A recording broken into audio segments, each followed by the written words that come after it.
NRCU 김현자 수강사입니다. 제가 오늘 준비한 주제는 모유 수유 엄마의 최고의 선물입니다.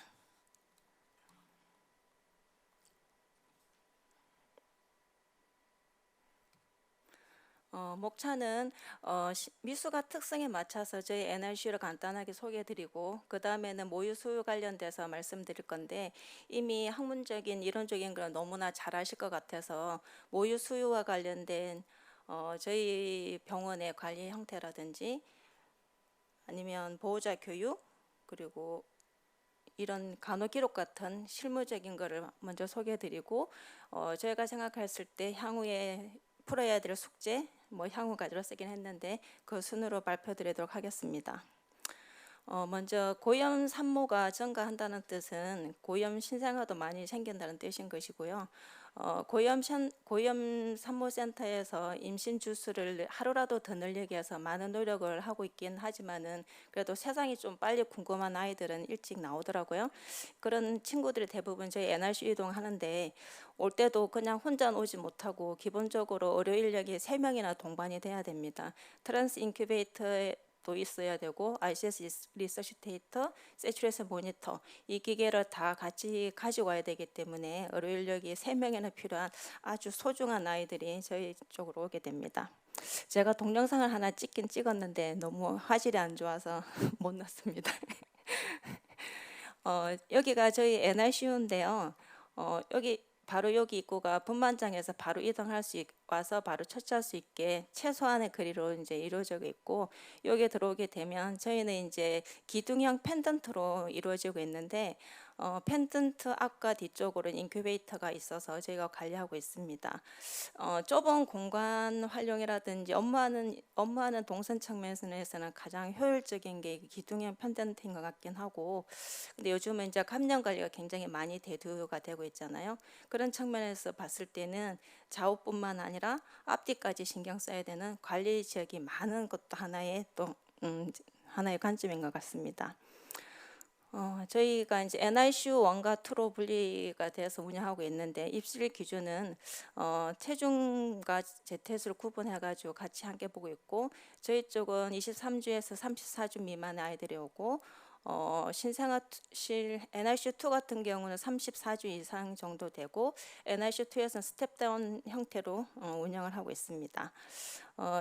모든 분들이 다 아시겠지만 미소의 특성은 머리부터 발끝까지 완전하게 성숙되지 않은 상태에서 태어났다고 생각하시면 가장 이해하기 빠를 것 같고 그러다 보니 그와 관련된 여러 가지 문제점들이 많은 것 같습니다. 그래서 모든 의료진들이 이게 완전히 성숙될 때까지 많은 노력과 서포트를 해줘야만이 성장할 수 있는 게 미숙아의 특성인 것 같습니다. 그래서 제가 이제 NRC를 소개하려고 사진을 좀 찍어봤더니 너무나 복잡하고 어려워가지고 환경이 그래서 제 간호사 도움을 받아서 간호사가 이제 근무 끝나고 나면 스트레스 해소형도 이렇게 그림을 그리고 하더라고요. 이제 그림을 좀 빌려와서 인용을 했습니다. NRC의 특성은 그 성인에 비해서 호흡기 벤틸레이터 종류도 많고 모두 좀 다양하게 쓰고 있고 또 가장 큰 특징은 인큐베이터라는 게 있고 그리고 이제 다른 성인 중환자실에 비해서 인퓨전 펌프, 시린지 펌프가 굉장히 많이 사용되는 곳입니다. 호흡 기능은 아까도 미숙하다고 얘기는 했겠지만 보통 32주? 6주 정도, 32주 정도 돼야지 페퍼가 완전히 성숙된다고 하는데 저희는 34주 전후로 이제 아기들이 많이 오니까 기본적으로 벤틸레이터 아니면 CPAP 케어를 받다가 하이플로, 나즐프롱 이런 형태로 이제 위닝을 시작하고 있고 또 하나의 특징적인 게 이제 체온 조절이 미숙하다 보니까 어른들은 하나의 침대를 가지고 입원해서부터 태어날 때까지 사용을 하지만 저희 미숙아들은 인큐베이터를 쓰다가 ICS를 이동하다가 그리고 베지넷 형태로 한 아이가 많게는 3가지 침대를 사용한다고 보는 것도 하나의 가장 큰 특징인 것 같습니다. 앞서 이제 정요한 교수님 강의 때도 얘기를 했지만은 정상 체온 유지하는 게 신생아 미숙아는 굉장히 중요한 부분인 것 같긴 합니다. 그래서 저희 같은 경우도 ELB 하나들이 태어난다 그렇게 되면 모든 의료진들이 긴장을 하고 있고 또 정상 체온을 유지하기 위해서 많은 애를 쓰고 있습니다. 저희도 이제 이엘비가 태어나게 되면 적어도 1시간 이내에는 정상 체온 유지하게 하자 이런 목적으로 부서 지표로도 관리하고 있는데 인큐베이터 워밍을 시작하고 이엘비 키트는 항상 준비해놓고 가져가고 저희 전담 간호사나 책임 간호사가 분만장 들어가서 인투베이션하고 나면 미튜브까지 그래서 고정을 해서 다시 NRC 와서 고정할 일 없도록 이렇게 하고 있고 체온이나 습도를 유지하기 위해서 서지 드랩이라든지 베이비랩을 활용하고 있습니다. 그리고 이제 미니 핸들링이랑 마킹을 저희가 달아가지고 모든 직원들이 알 수 있고 하도록 하고 있고 침습적인 처치는 가능하면 이제 어느 정도 체온 유지가 되면 하는 걸 하고 있고 그래도 이제 UAC는 UVC 잡고 나면은 또 어쩔 수 없이 체온이 많이 떨어지긴 하더라고요. 도착 직후에는 어느 정도 1시간 이내에 정상 체온 유지하는 건 어느 정도 관리되고 있는데 이런 침습적인 처치를 하고 난 다음에 이제 또 정상 체온 유지하기까지는 짧게는 30분, 길게는 4시간까지 이제 여러 가지 편차가 있어서 여기에 대해서도 지금 많은 고민하고 있는 중입니다. 부서 지표로 관리하고 있어서 저희가 CDW도 넣어가지고 1kg 미만뿐만 아니라 1.5kg까지도 관리하고 있는 상태입니다.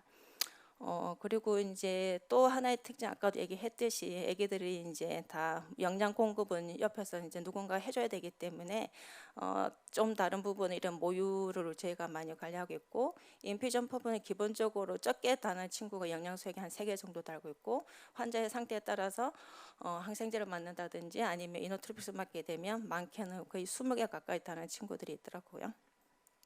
여기가 가장 특징적인 것 같고 저도 처음에 이제 하면서 모유수가 뭐가 그렇게 어렵지? 엄마가 되면 다 하는 거 아니야? 무슨 교육까지 해야 돼? 튜브를 먹으면 더 교육할 거 없는 거 아니야?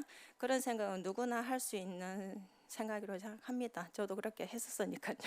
근데 이제 하면 할수록 모유 수유가 어렵다는 걸 좀 알게 되었고 이미 다 아는 내용이긴 하겠지만 아무리 조제 분야가 좋다고 하지만은 모유에 비해서 파렌탈로 뉴트리션 지속받는 공급받는 기간이 길어지고 특히 미숙아에서는 NEC가 굉장히 이제 애우에 많은 영향을 미치는데 그 확률이 확실히 더 높다고 합니다. 그래서 ELB 미숙아에게 되는 영양 공급할 때 모유수를 권고하고 있고 그리고 노리개척 꼭지를 이용해 가지고 빠른 기술을 향상시키는 것도 도움이 된다 해서 저희도 활용하고 있습니다.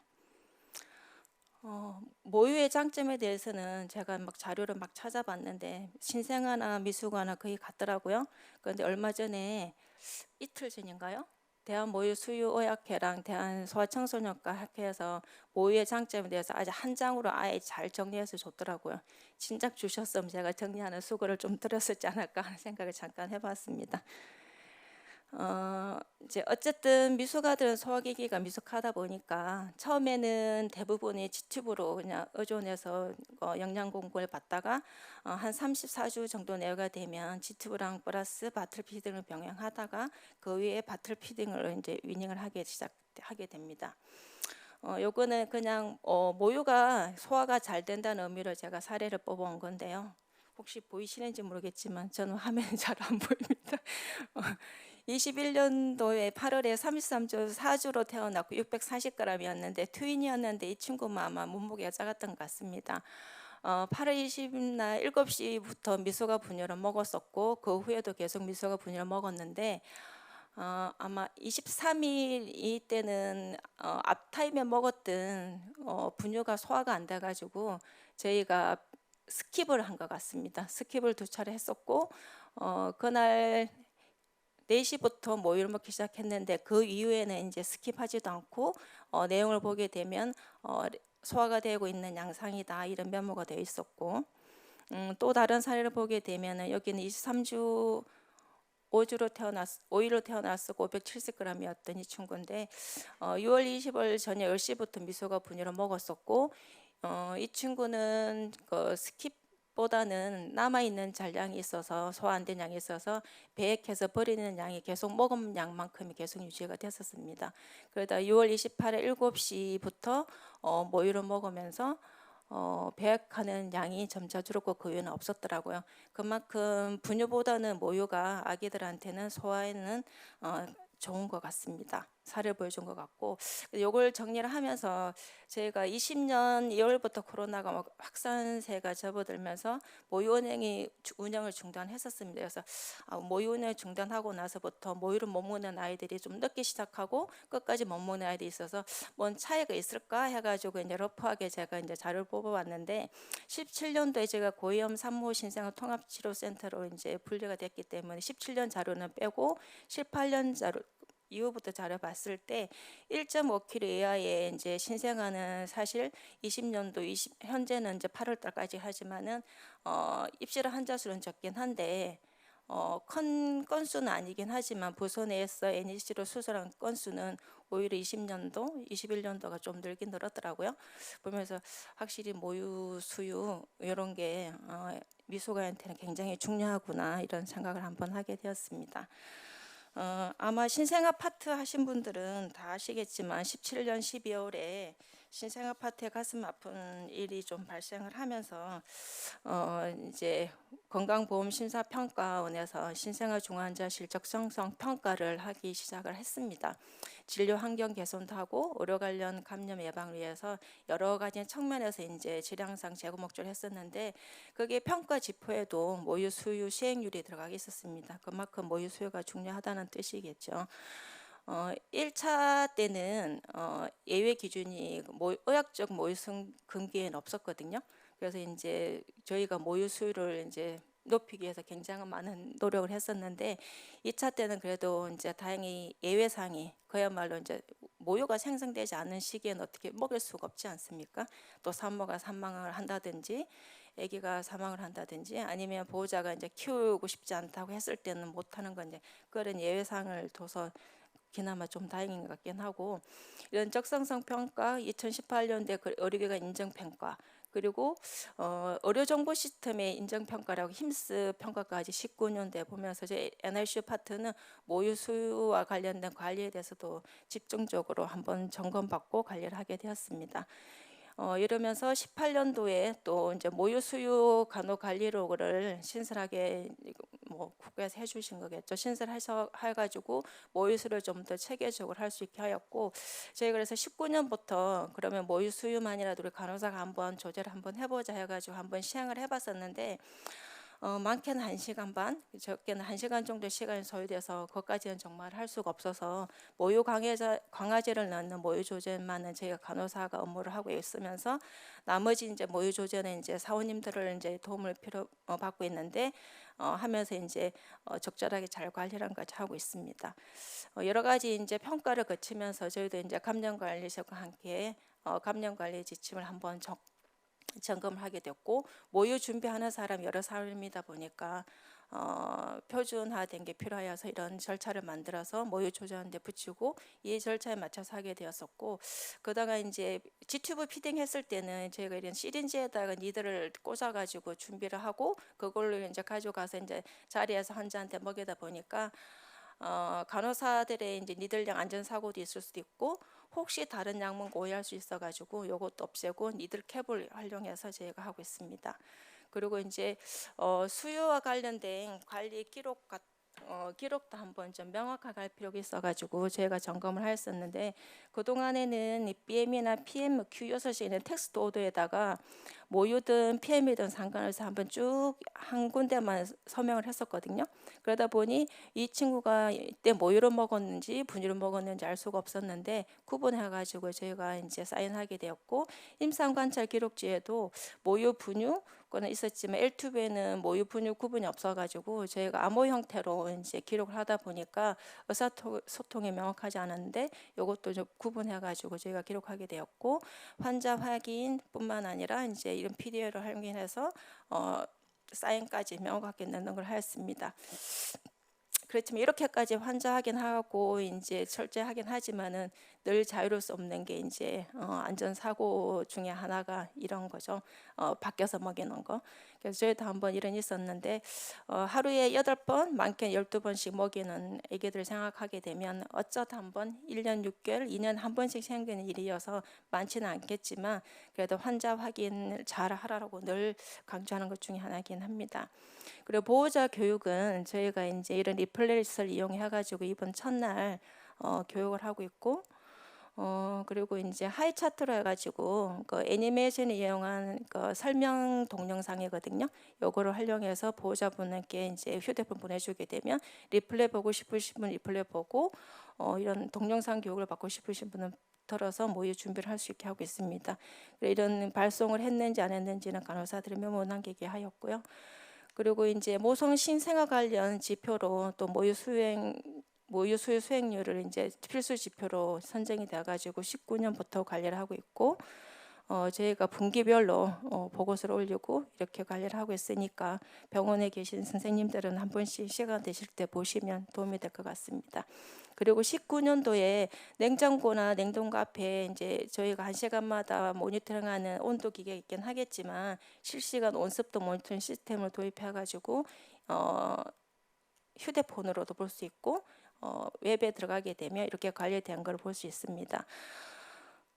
바로 들어가서 보게 되면 현재 우리 부서에서 관리받고 있는 거, 뭐 습도 온도가 잘 조절되고 있는지, 그러면 알람 울린 거 내가 들어가서 언제 어느 시기에 알람이 울렸는지 볼 수가 있습니다. 이상 온도가 했을 때 보통 이제 우리가 문을 열고 닫고 했을 시기면은 큰 문제가 없겠지만 다른 시기 혹시 에러가 있을 때는 이런 거는 관리하는 게 필요하겠습니다. 그렇지만 현장에서는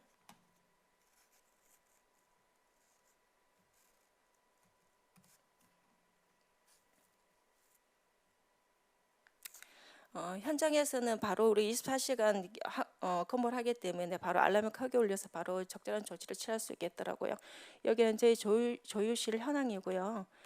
간호사실 들어가게 되면 바로 문열게 되게 이 화면이 보이게 되고, 여기가 냉동고, 냉장고, 여기는 이제 공병이 위치하고 있어서 저희가 모의 조자들을 쓰고 있습니다. 여기 이제 저희 이제 간호사가 모유 강해제에 넣는 모의 조자는 화면이고, 냉동고를 문을 열었을 때 각각 환자별로 정리를 하고 있고, 분유는 이제 영양제 조제 속에 재밌게 라벨링돼서 보관하고 있는 모습이고, 아까 스마트 센스를 보여줬던 모니터링하는 기계가 여기 달려 있고, 칩들은 냉장고와 냉동고에 들어가 있습니다. 다음은 이제 저희 100일 된 일연등이 엄마가 보내준 편지였는데요. 저도 이거 보고 조금 감동을 좀 받긴 했었는데, 28주 1일에 아기를 2명 1.3kg, 1.4kg 이제 낳게 되었습니다. 근데 대부분 이제 주변 시선이 엄마가 제대로 관리 안 해서 몸 관리 안 해서 아기가 태어났다 이런 식으로 얘기를 하니까 굉장히 본인이 많이 속상하고 비난받아서 되게 우울하셨나 봐요.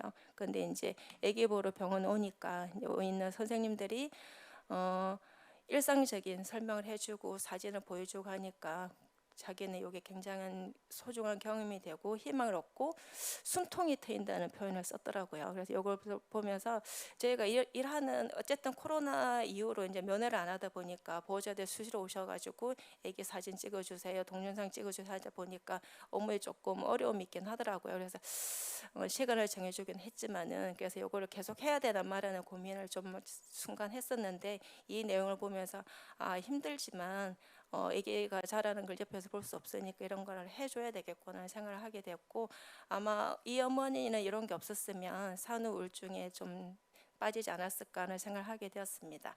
그래서 이제 엄마들한테는 기도하는 것뿐만 아니라 모유 가져오는 이런 미션도 주는 게 필요할 것 같습니다.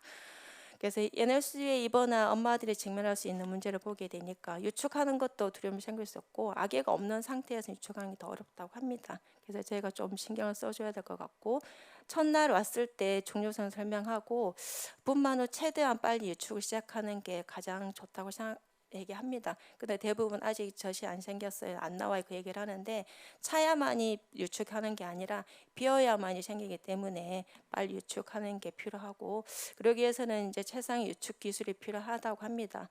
그래서 규칙적인 유방 마사지도 시행을 해야 되고, 분진절 유축기라든지 깔때기를 이용하고, 한쪽만 하는 게 아니라 젖 사출 반사 생기기 때문에 동시에 하는 게 필요하게 되겠습니다.